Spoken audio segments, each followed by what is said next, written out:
Hi guys, this is Fox1989. Today I am going to be playing Neutopia II. This is something that I actually started a long time ago, back when I was doing the other TurboGrafx retro Let's Plays.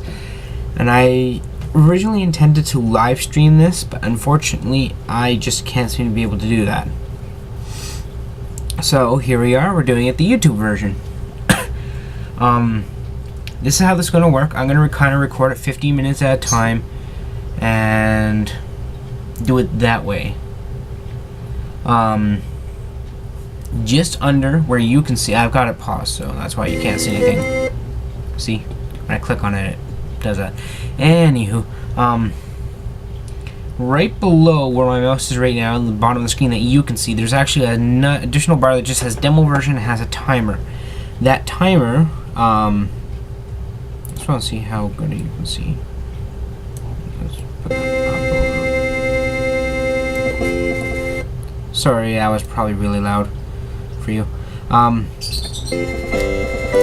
That timer down there was, or down here, right underneath here, tells me how long I have left in the demo. Unfortunately, the demo version of Magic Engine 1.1, which is the TurboGrafx emulator I'm using, because I don't have any sort of fancy capture box, so I can just play it on my TV and record it. Only allows me to play for 5 minutes at a time. Now, if you save your save slot and reload it, it does reset the timer, allowing you to play indefinitely as long as you save and reload every 5 minutes. So you're going to see a slight lag whenever I do that, every time I do that. But, so that's why you might see a small lag jump, where it'll kind of jump backwards for half a second, just so you guys know. Oh, hang on, I want to have this open underneath, so that way you guys can, so that way I can see the timer. Right now we've been running for 2 minutes and 20 seconds. So here we go. I'm just going to restart there, so you can see it right from the beginning.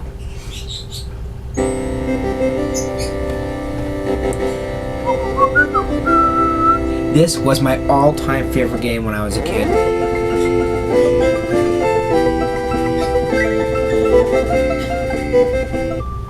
Alright, here we go.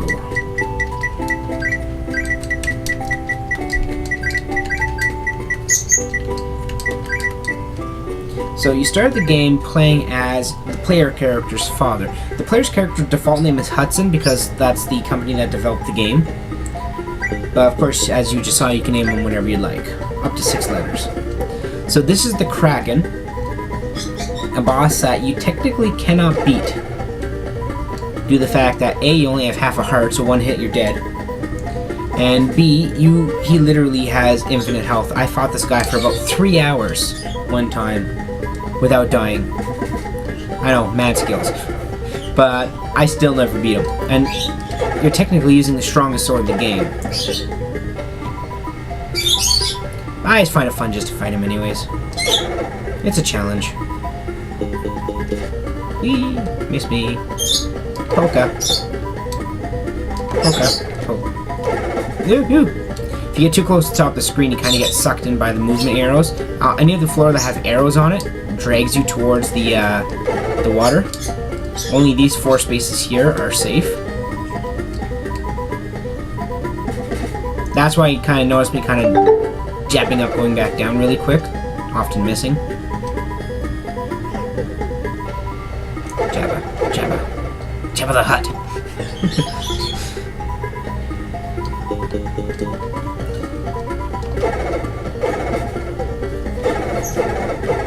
Woo! Oh crap, he got me. No, don't die, Gisetta.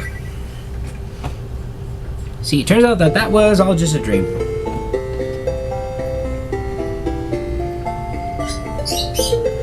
Fox, a terrible beast was trying to kill your father. Whew, it was just a dream. But maybe something really has happened to your father. 1 year ago in the land of Neutopia, terrible labyrinths began appearing. This led people to believe that the evil one would rise again. Your father went to Uria's shrine to search for the truth. Since then, no one has heard or seen from your father. I said that backwards. And lately, many terrible monsters have been roaming the lands. Fox, this was not just a dream. Your father trying to communicate. You are strong and brave like your father. Go search for him, for he is waiting. With your father's help, please return peace to this land of Neutopia. Fox, take this magic compass.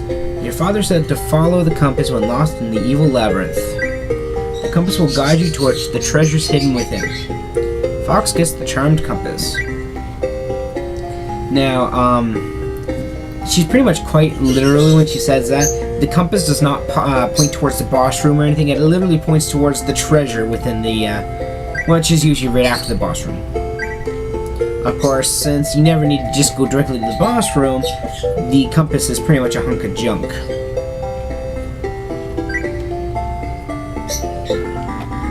That, and I've played this game so much, I can literally...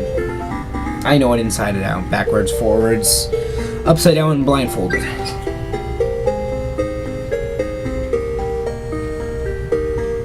And I'm about to run out of time, so whoop.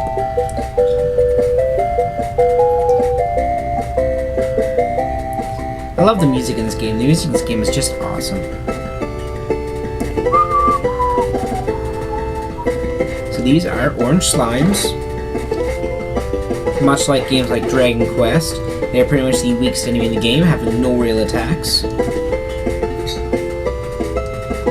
This here is an Octobrat. They can drop Wings of Return, which are very useful items. Ninja lizards are what those are called. That up there is Forky Pig. Actually, and by the way, these are the actual official names. Ouch. Yay, money! So the point of the game is you have to go through the labyrinths to the point where you rescue your father, save the world, and save the princess, you know. Damn it, I'm not paying attention. Just basic, you know, Legend of Zelda stuff, really. This was the TurboGrafx answer to Nintendo's Zelda. Of course, I played this long before I ever heard of Zelda. First Zelda game I ever played was Ocarina of Time.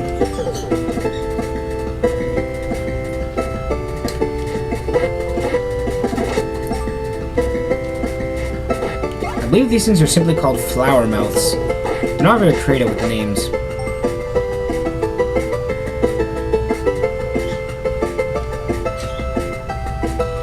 Now, how things like bombs work in this, let me just go to my start menu.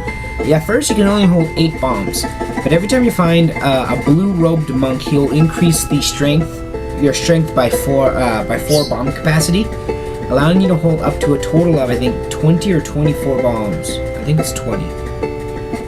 So it goes 8, 12, 16, 20, and then maybe up to 24. Anyways, that's really plenty, actually. You can hold 2 pieces of medicine, 1 magical ring. You'll have your fire staff, your wind staff, your lightning staff. Wings of Return. This one is usually reserved for the... No, this is the Moonbeam Moss. The Sun Flame, also used for the Chalice of Agony.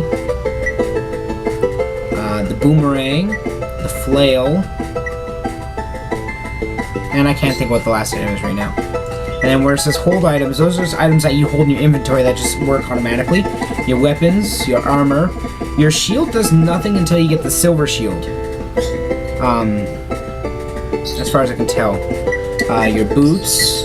You have the rainbow drop. The medallions that you gather from later temples. Just stuff like that. Where's my mouse? There's my mouse. The compass, when inside the labyrinth, will point you towards a treasure room.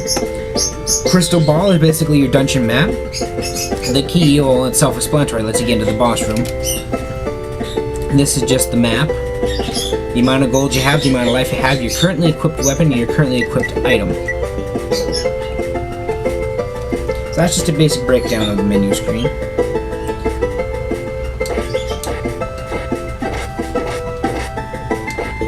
Make sure you always kill every slime you encounter, because they can hold big bugs.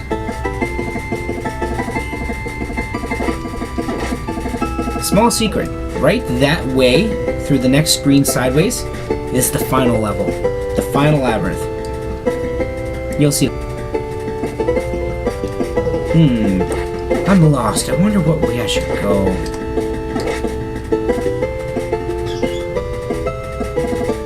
Poke you in the butt.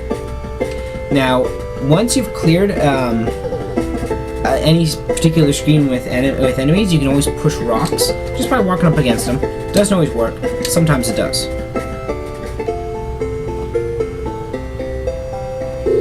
Of course, I know pretty much every rock in the game you need to push. I occasionally mess up and push the one beside it. So that's my first labyrinth.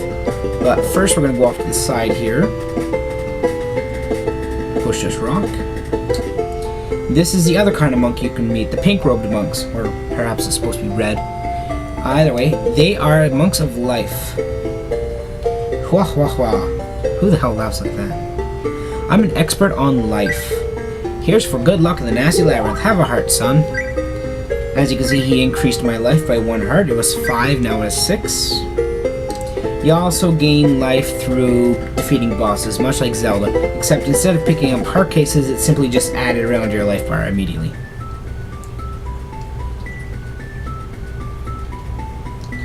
So I know all the fun little shortcuts. This here is a bottle of medicine. I'm getting messaged on MSN.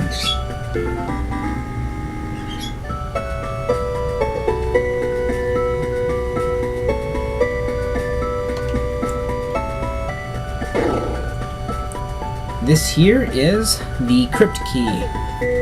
Now where's the boss key?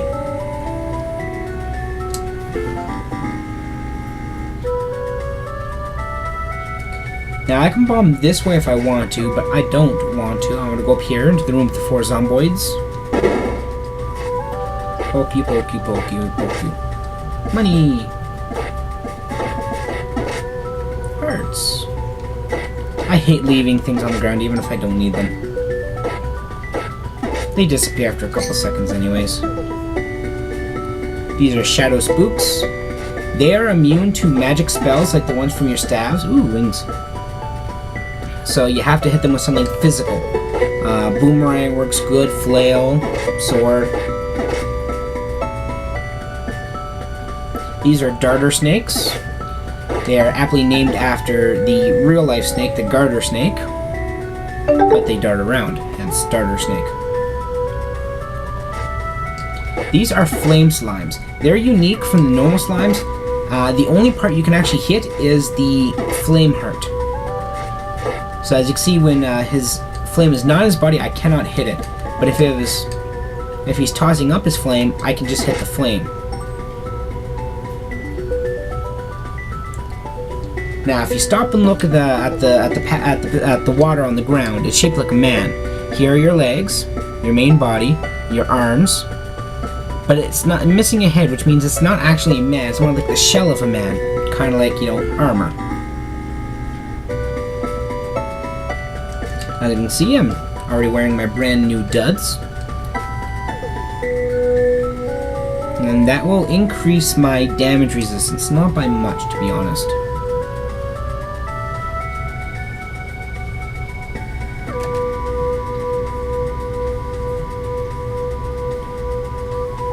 Go away.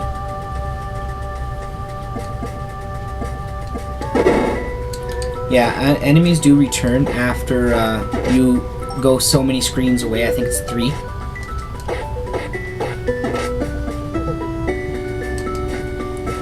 Some doors, when you walk in the room, they seal.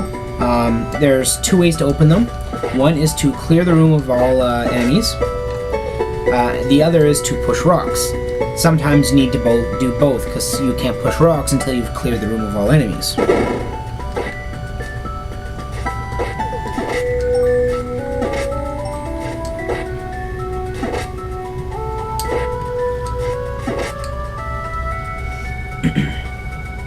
Here's a quick little trick. Drop a bomb, victory pose. These are green pika bats. I always call them walking butts, because when they're facing you, they look like a butt.